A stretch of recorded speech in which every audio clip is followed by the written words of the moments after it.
Saudações cordiais, queridos amigos, queridas amigas que nos assistem. Você que ainda não me conhece, meu nome é Ribeiro, sou advogado criminal na capital São Paulo, Brasil.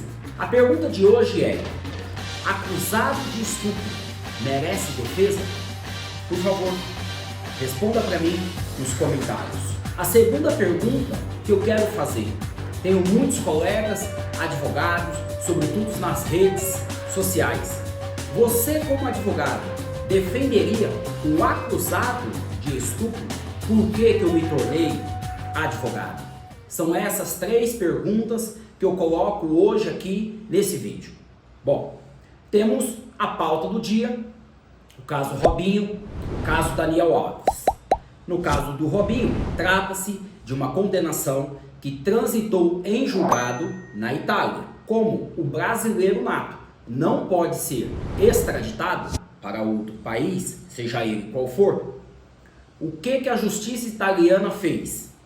Encaminhou o processo para o Ministério da Justiça, que encaminhou para o Ministério Público, que encaminhou ao Superior Tribunal de Justiça, que reuniu os ministros e, por 9-2, decidiu que a pena imposta de 9 anos pela justiça italiana cumpriu os requisitos legais, de modo que a justiça brasileira não entrou no mérito se ele é culpado, se ele é inocente, apenas observou se os requisitos legais foram cumpridos, como o Robinho, em todo o processo na justiça italiana, foi assistido, assessorado, defendido por advogados, logo ele teve então uma defesa técnica.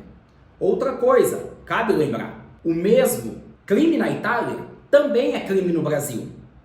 O que o Brasil não poderia fazer? Se a justiça italiana impusesse ao Robinho uma pena de morte. Como no Brasil não tem pena de morte, então esta sentença não seria homologada. Não é o caso. Então, cumpridos os requisitos legais, Robinho teve a sentença da justiça italiana homologada na justiça brasileira. E então a Justiça Federal de Santos vai agora dar prosseguimento no cumprimento da sentença. E temos também, como pauta do dia, o caso Daniel Alves, outro acusado de estupro e que também já foi condenado na justiça espanhola. Ocorre que no caso do Daniel Alves cabe recurso e para que ele pudesse responder em liberdade, ele forneceu à justiça espanhola a fiança de 1 milhão de euros, algo como um pouco mais de 5 milhões de reais. E aí, novamente, eu renovo aqui a pergunta: acusados de estupro merece defesa? A resposta, por óbvio, é: todos acusados merecem ser defendido, sob pena de haver impunidade, porque no nosso Estado democrático de direito, debaixo da Constituição, da Carta Magna de 1988, se não houver defesa, o Estado não pode processar, acusar, julgar, muito menos punir. Então, é necessário que todos acusados tenham o seu direito de defesa. Ocorre que o advogado, ele tem a prerrogativa de escolher em quais casos ele quer atuar, em quais matérias do direito ele quer atuar. Veja, uma vez advogado, pode atuar em todo o território brasileiro. Uma vez advogado, inscrito nos quadros da OAB, ele pode escolher se quer fazer o penal, o trabalhista, o civil, direito marítimo, direito aeronáutico e assim sucessivamente. A questão é: você, advogado que me assiste, você defenderia o acusado de estupro? Esta que é a pergunta. Nenhum acusado pode ficar sem defesa. E aí me perguntam: Ribeiro, você defenderia o acusado de estupro? E a resposta é sim, com amor no coração. Metade dos casos dos escritórios são acusados de violência sexual, de estupro de vulneráveis. E veja, aqui nós não compactuamos em medida alguma em caso deles efetivamente ter praticado este crime. Aqui nós fazemos a defesa técnica, nós buscamos um julgamento justo. Por quê? Porque se o acusado ele não tiver defesa, imagine se a justiça brasileira vai ou não atropelar. Então, no Estado democrático de direito, é necessário que todos tenham o seu direito de defesa garantido.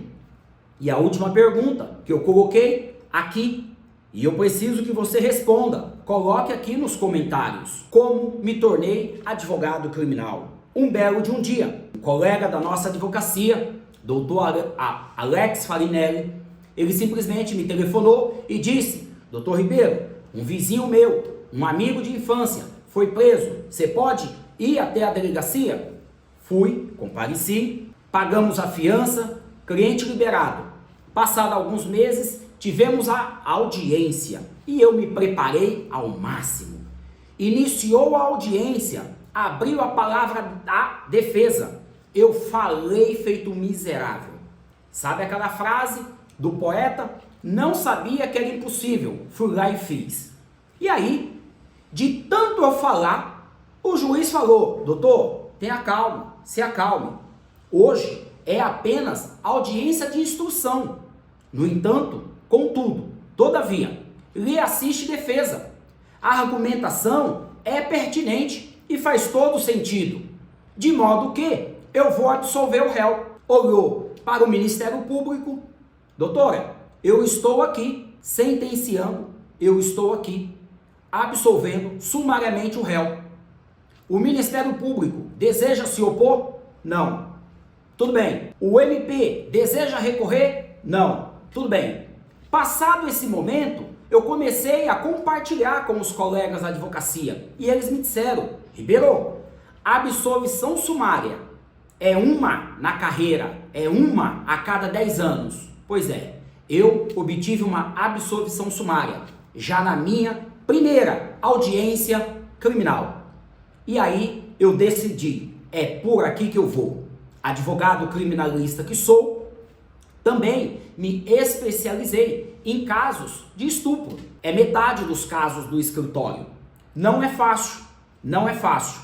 E aí eu faço aqui uma provocação. E por favor, você tem todo o direito de escrever aqui sobre essa provocação que eu vou te fazer. Quem é que não tem pecado? Atire a primeira pedra. Todos nós somos pecadores. É verdade, não somos todos criminosos. Ocorre que já tive casos no escritório que a vítima denunciou um homem para encobrir uma infidelidade conjugal. E ela o denunciou dizendo: fui vítima de estupro. E no devido processo legal, nós conseguimos demonstrar, provar que esta acusação ela era totalmente infundada. O delegado pediu o arquivamento do caso. O promotor concordou com o arquivamento do caso. O juiz, de igual forma, decretou o arquivamento do caso. Isto tudo para poder te dizer: sem defesa não haverá justiça. Fico sempre à disposição e espero os seus comentários. Saudações cordiais!